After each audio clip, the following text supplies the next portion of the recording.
Graça e paz, boa noite, Deus abençoe a todos. Estamos aqui com um material publicado pela editora Vida. É uma teologia sistemática. Ela foi apresentada e ainda é apresentada e comercializada no Brasil como teologia sistemática, uma perspectiva pentecostal. J. Rodman Williams. Paulo Romeiro declarou que trata-se de um marco para a literatura pentecostal brasileira. Na verdade, esse autor, J. Rodman Williams, ele é ligado ao movimento de renovação espiritual, chamado renovação espiritual, que envolve denominações que eles chamam de denominações religiosas que são históricas. Por exemplo, os batistas, os metodistas, os presbiterianos e várias outras denominações, inclusive a Igreja Católica Romana, com o movimento chamado carismático. No início aí dos anos 1960, o movimento foi chamado de neopentecostal, de carismático, mas eles preferiram, com o passar dos anos, eles foram se distinguindo. Então tem a renovação espiritual, ou renovação, que você conhece através dos batistas renovados e da Igreja Presbiteriana renovada aqui no Brasil. O movimento carismático totalmente ligado à Igreja Católica de Roma, e alguns grupos chamados neopentecostais, que nós temos alguns aqui algumas denominações bastante conhecidas no Brasil, ainda sob a liderança dos seus fundadores, considerando que é um movimento relativamente recente na história da igreja. Tá? O interessante desses movimentos e dessas teologias, nos Estados Unidos, essa chamada nova onda do Espírito Santo tem relação com um movimento chamado Avivamento da Rua Azusa. É um movimento que foi combatido no início do século XX, 1914, 16, por aí. É um movimento que foi combatido pelas autoridades americanas. Por quê? Porque envolvia pessoas, pastores, de várias etnias diferentes, negros, brancos, latinos, e isso nos Estados Unidos era proibido. A lei sanitária, eles tinham uma lei com esse nome, a lei sanitária nos Estados Unidos proibia a aglomeração de indivíduos de etnias ou de raças ou de grupos étnicos diferentes no mesmo ambiente. Alguns usam essa aberração doutrinária da cultura norte-americana para tentar impugnar o chamado movimento pentecostal, dizendo que as autoridades combateram. As autoridades combateram as reuniões que incluíam. Lá, ainda hoje, parece que ainda existe, mas durante muito tempo, quando se tratava de grandes igrejas, cada grupo se reunia num dia da semana. Cada grupo, espanhóis tinha um dia da semana, negros tinha outro dia, e a comunidade norte-americana, que é a maior de todas, tem lá o seu dia também. Esses são os Estados Unidos, assim era os Estados Unidos da América, um país segregacionista, não é só racista, ele é segregacionista, que separava. Parte dos pastores também, dos envolvidos naquele avivamento, não aceitavam estar sob a liderança de pastores negros, de homens negros, não aceitavam. Então houve um desmembramento, o combate das autoridades e também um desmembramento. Então, eles reinventaram o movimento, e eu chamo de avivamento branco. Muito do que chega até nós hoje, dependendo da região dos Estados Unidos, tem relação com isso. Até mulheres foram ouvidas. Olha, que é uma sociedade bastante conservadora religiosamente nesse aspecto. Eles paravam para ouvir até mulheres. Então, tem algumas mulheres, várias mulheres no movimento carismático ou pentecostal de renovação norte-americana, invariavelmente brancas, invariavelmente nessa parte do país que eu chamo de avivamento branco. Você não vê nenhum negro, muito embora o movimento da Rua Azusa envolvia grupos que eles chamam lá de afro-americanos, tá? Tem questões políticas, ideológicas, raciais, sociais, tem muita coisa a ser retirada, a ser assim explicada através da história para que você consiga observar o agir do Espírito Santo. As coisas nem sempre são tão simples assim. Uma coisa que eu sempre achei interessante assim, que eu não conseguia entender, por exemplo, os batistas renovados, eles não se identificam de maneira nenhuma com, com o grupo originário de pentecostal, que são as Assembleias de Deus. Alguns pastores, alguns grupos até partilham, até comungam entre si, mas de um modo geral eles falam da renovação espiritual como se fosse algo exclusivo, como se fosse algo único. Eu li a obra do doutor aqui, J. Rodman Williams, não me impressionou, não me empolgou, ele é um pensador, salvo prova em contrário, que trabalha sob uma perspectiva reformada, usa também uma retórica que é muito comum entre os teólogos reformados, principalmente os mais antigos, né? Uma retórica. Então, para você compreender com clareza, você precisa ter algumas noções. Primeiro, amar a Bíblia, a palavra de Deus. Alguma conceituação de filosofia, algo entre o platonismo e o aristotelismo. Tá? E o tomismo, Tomás de Aquino, não dá para fugir dele. Eu não sou fã, mas não dá para fugir porque ele muito influenciou. E um tal de Immanuel Kant também, que é muito apreciado pelos teólogos reformados e protestantes. O outro elemento que você precisa se dar conta são os elementos da arte retórica, a boa apresentação, a arte de convencer, de seduzir, de trazer para o seu lado, de desconstruir as afirmações do seu oponente. Para que saber isso? Para poder dar uma limpada no texto e saber quando é necessário e saber quando é desnecessário e procurar saber também quando estão tentando te enganar. Não diria que a intenção desses homens é enganar a quem quer que seja, mas convencidos da verdade segundo a sua própria perspectiva, eles não têm nenhum pudor em atropelar quem quer que seja. É isso que você precisa saber. E eles são até bastante generosos. Se você pegar alguns teólogos mais antigos, eles eram impressionantes. Eu dei uma lida aí numa obra não sei se é o Bavinck, ele é holandês, né, da Igreja Reformada da Holanda. Ele simplesmente, assim, em algumas argumentações, ele escreve como se estivesse pregando, que é fascinante. Ele devia pregar como ele escrevia, né?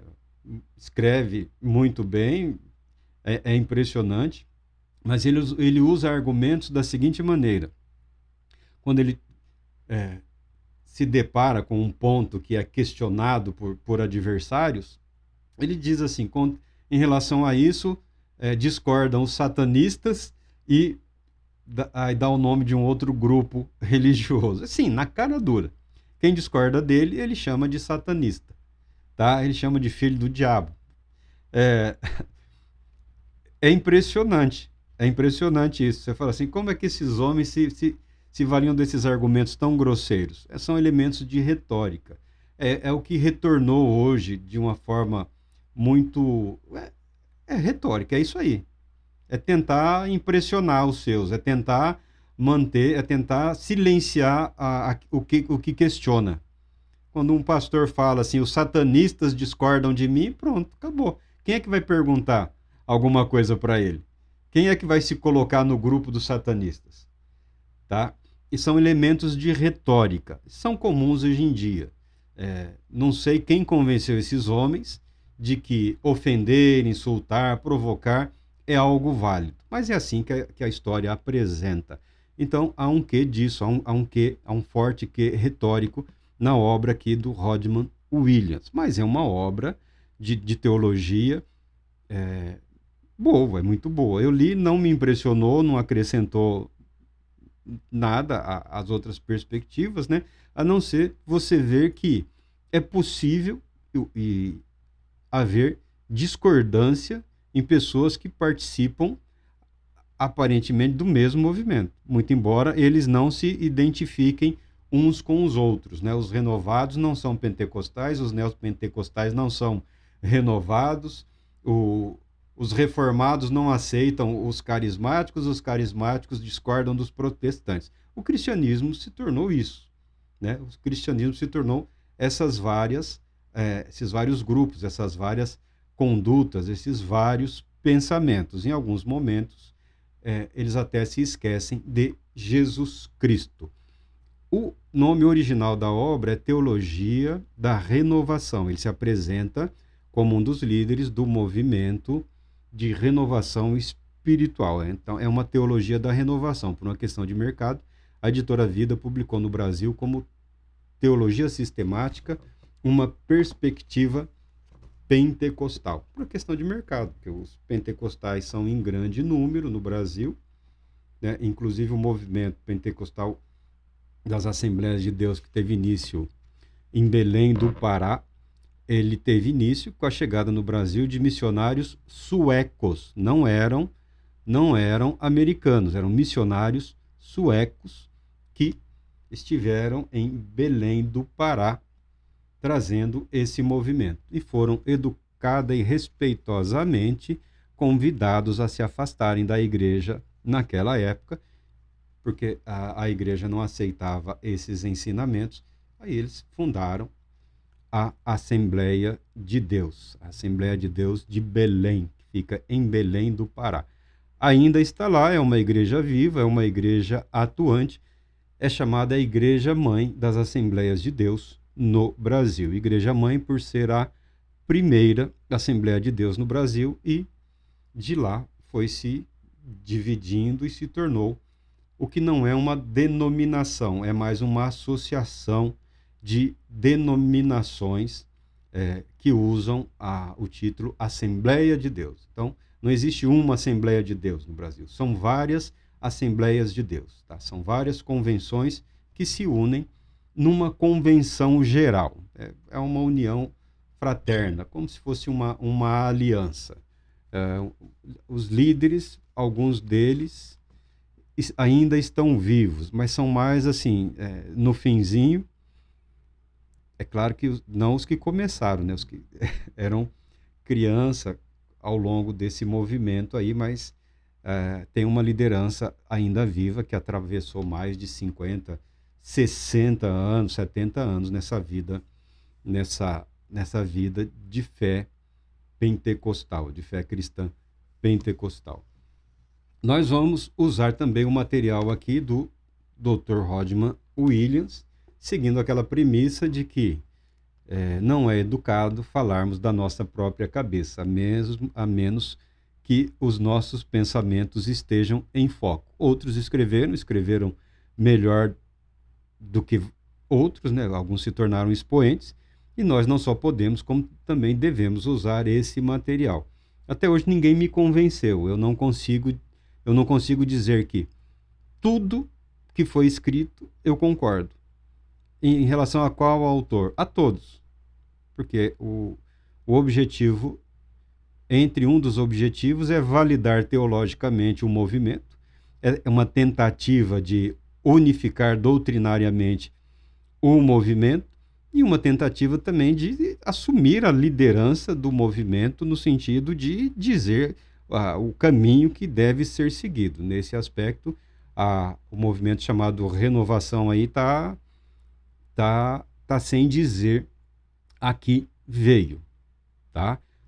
Conhecemos a história da renovação entre os batistas, entre os presbiterianos, mas está num momento de transição e sofre o mesmo que sofre todas as demais denominações religiosas no Brasil. Não investiram na formação de novas lideranças, então enquanto alguns simplesmente não desaparecerem, não haverá uma renovação. E nesse processo aí, nessa tensão, as igrejas mais têm perdido do que acrescentado, né? vão se dividindo, vão se retalhando.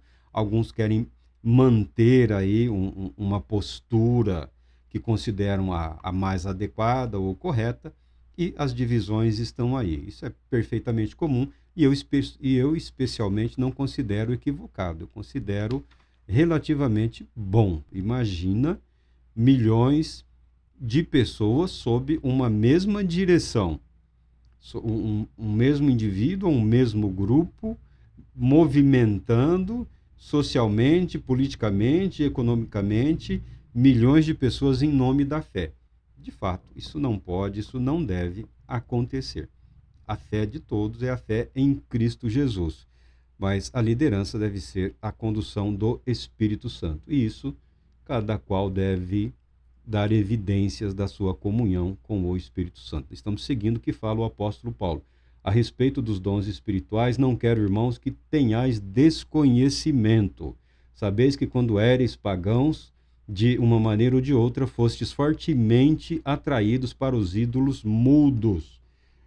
Esse texto nos dá a ideia de que o apóstolo Paulo temia que a igreja de Corinto fosse conduzida a práticas comuns nas religiões idólatras que eles tinham conhecido antes da sua decisão por Jesus Cristo.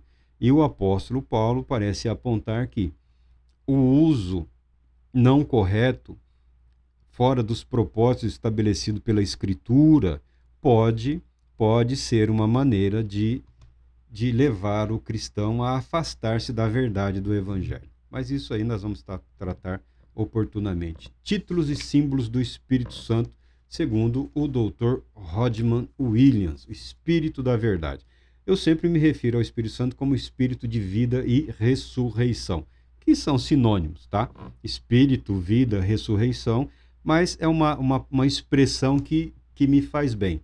Procurando nas Escrituras, nós encontramos o Espírito da Verdade, o Espírito de Santidade, o Espírito de vida, o Espírito de adoção, Espírito da glória, Espírito eterno. Referências ao Espírito Santo. O Espírito da Verdade, no Evangelho de João, disse o Senhor Jesus: e eu rogarei ao Pai, e ele vos dará outro consolador, ou outro advogado, ou outro consolador, para que convosco permaneça para sempre o Espírito da Verdade, que o mundo não pode acolher, porque não o vê nem o conhece.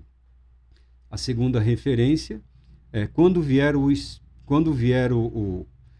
Consolador, ou advogado, ou o ajudador, ou o conselheiro. São palavras aqui que podem ser traduzidas o nosso tradutor coloca paráclito, alguns falam paracleto, mas todas significam isso. Diz aqui, segundo, quando vier o ajudador, o consolador, que vos enviarei de junto ao Pai, o Espírito da Verdade que vem do Pai, ele dará testemunho de mim. E terceiro, quando o Espírito da Verdade vier, ele vos guiará a toda verdade. O Espírito da Verdade é o Espírito Santo, o Consolador. O Consolador, o Espírito Santo, que o Pai enviará em meu nome, vos ensinará todas as coisas. Todas as coisas no que diz respeito à fé. Todas as coisas no que diz respeito a permanecer em Cristo. Todas as coisas voltadas para uma vida que glorifica a Deus. Uma vida que glorifica a Deus, uma vida que reconhece que o sentido, que o propósito, que o valor da existência humana é glorificar a Deus, é a glória de Deus Pai. Nós existimos, nós vivemos para louvor da glória de Deus, tá? Vos ensinará toda a verdade não significa que o Espírito Santo ensinará todas as verdades em relação ao conhecimento humano, tá? Se você quer advogar, você precisa estudar, você precisa se preparar. Se você quer ser um engenheiro, se você quer ser um professor, se você quer ser médico, arquiteto, químico, se você quiser ser pedreiro, mestre de obras, encanador, você precisa se preparar, você precisa aprender com quem está disposto a ensinar e dedicar-se aos estudos, ao aperfeiçoamento, ao aprimoramento. O Espírito Santo não fará de ninguém um mecânico de automóveis. Você precisa estudar mecânica de automóveis para trabalhar como mecânico de automóveis. Você começa como um aprendiz e você pode rapidamente se tornar mecânico, tá? O Espírito Santo não isenta o cristão do trabalho, do estudo, da dedicação, da busca constante, do desejo consciente de saber e de aprender. Nisso, nos entristece muito que muitas denominações cristãs tenham abandonado aí o trabalho editorial. Tenham abandonado. No Brasil, inúmeras denominações não possuem produção literária. Não possuem mais nenhuma produção literária. Nós temos aqui as grandes editoras no Brasil, muitas delas aqui têm sua origem no mercado norte-americano, algumas vinculadas a grupos religiosos, né? Alguns escritos entre os batistas, os presbiterianos têm uma casa publicadora, é mais voltada para... tem muita tradução, né? Muita tradução, e alguns aí conseguem escrever, publicar e lançar o seu material. As Assembleias de Deus estão todas vinculadas à casa publicadora das Assembleias de Deus. E algumas igrejas reformadas, aí, renovadas, mantêm uma produção literária pequena. O fato é que todas elas têm um quê de censura. Não se usa essa palavra. Fala a adequação doutrinária. Se ofende os princípios doutrinários, se ofende um ou outro princípio, aquele material invariavelmente é cortado. Eu fiquei contente de ver a Assembleia de Deus publicando algum material de escritores, pastores que são de uma linha teológica chamada reformada. Qual é o problema dessa censura? É claro que você não cria uma editora, você não investe na produção literária para publicar o material do outro, do concorrente. Isso é simples, é óbvio. Mas não é disso que eu estou falando. As pessoas não são obrigadas a publicar tudo, né? Os metodistas têm as suas publicações, os luteranos têm a sua publicação, os católicos têm as suas várias editoras, e aí em alguns momentos eles se unem, às vezes, para publicar um ou outro material. Mas qual que é o problema dessa suposta pureza doutrinária? É um enfraquecimento. É um enfraquecimento da formação da liderança e da juventude. Esse assunto não se toca nesse grupo. Ou, como eu expliquei aqui, o elemento de retórica, né? Isso é uma mentira, isso acabou, isso não existe. Aí vem outro e fala, não, existe isso tudo e mais isso ou mais aquilo. E cada um fica no seu círculo, na sua mente, e o risco de uma deterioração, ele existe.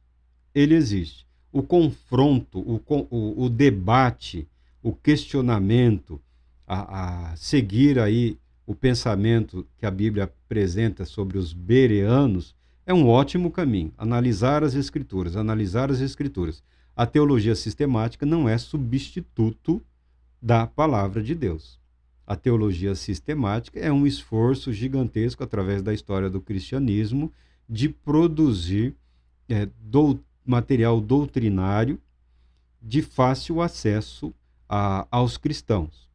E esse modelo adotado pela fé cristã ao longo da história, ele segue aí o padrão é grego, na verdade, né? Grego, romano, essa sistematização, essa ordenação, é como que um caminho meio que jurídico, como que formando uma jurisprudência a respeito. Tem esse caminho, tem o outro caminho, que é o caminho chamado sabedoria. Sabedoria e filosofia são sinônimos. Algumas mentes têm uma grande facilidade na ordenação sistemática do conhecimento. Algumas pessoas vão ler uma obra sistemática e vão repetir aquilo com... É isso, achei. É o que eu precisava. Outros não.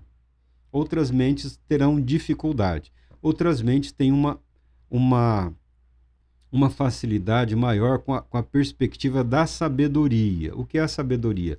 A sabedoria é o uso do conhecimento conforme a necessidade, conforme a circunstância. Estamos falando de fé, estamos falando de dons espirituais. Podemos tanto recorrer ao material histórico das obras de teologia, como também podemos recorrer ao que foi registrado pelo Espírito Santo na palavra de Deus, o que o Espírito Santo decidiu manter como revelação na palavra de Deus, a revelação escrita. Alguns têm uma grande facilidade de compreender através das escrituras. É uma facilidade, é uma questão de mente, é uma questão de estrutura do pensamento, é uma questão da maneira como a pessoa reflete. Algumas pessoas conseguem puxar através da história, da revelação, para a atualidade dentro dos limites proporcionados pelo Espírito Santo. Tá bom? A teologia sistemática não é e nunca será substituto para a palavra de Deus, mas ela é uma referência para moldar o pensamento. A sabedoria é um dom de Deus. A sabedoria, em termos de dons espirituais, ela também existe, tá? Mas não é assim tão de graça como as pessoas pensam, tá bom?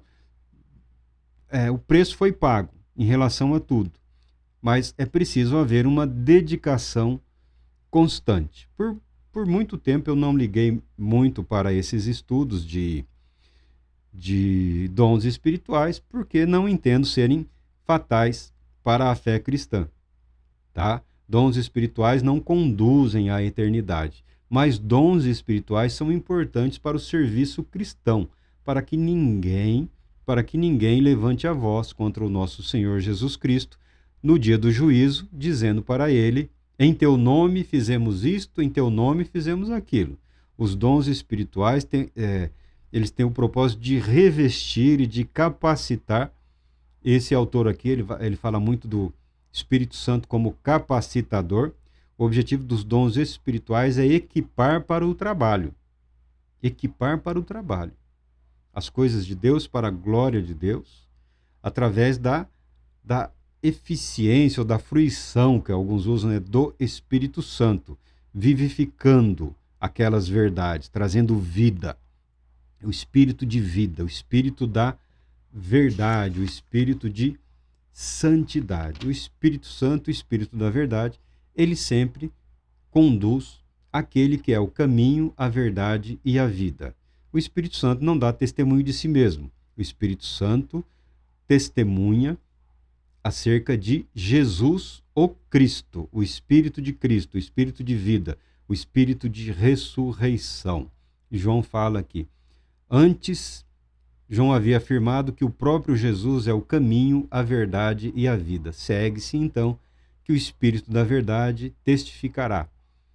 Ele testificará de mim. O Espírito não falará de si, dará testemunho totalmente da verdade encarnada em Cristo Jesus, da verdade encarnada que é Jesus, o Cristo. O Espírito Santo é o Espírito da verdade. O Espírito Santo não é o espírito de confusão. O Espírito Santo não é o espírito de ira. O Espírito Santo não é espírito de revolta. O Espírito Santo não é espírito de violência. O Espírito Santo não é espírito de morte. O Espírito Santo é o espírito da verdade. Nesse ponto, paramos aqui com a introdução do Dr. Rodman Williams na sua Teologia da Renovação. Importante dizer que ele sempre usa a expressão aqui, uma expressão que eu achei bastante interessante. O Espírito não falará, dirá testemunho. Ele usa uma expressão que o identifica como um retórico, um pensador retórico, tá? Além disso, o próprio João antes havia afirmado que o próprio Jesus é o caminho, a verdade e a vida. João 14,6. Segue-se então, fica estabelecido, é óbvio. Essas palavrinhas aqui, elas são elementos de retórica, é uma maneira de de te conduzir a, ao pensamento do autor. Ele sempre estará puxando você para a perspectiva que ele apresenta. Apresenta muito bem, diga-se de passagem, é muito bem escrito. Não me impressionou porque algumas coisas eu não consigo concordar. Por que eu não consigo concordar? Porque ninguém conseguiu explicar tudo. Ninguém decifrou a mente de Deus. Ninguém decifrou a mente de Deus. Siga o autor de teologia que você quiser seguir naquilo que for para a edificação da sua fé. Deus Todo-Poderoso te abençoe, te proteja e te conceda paz, muita paz.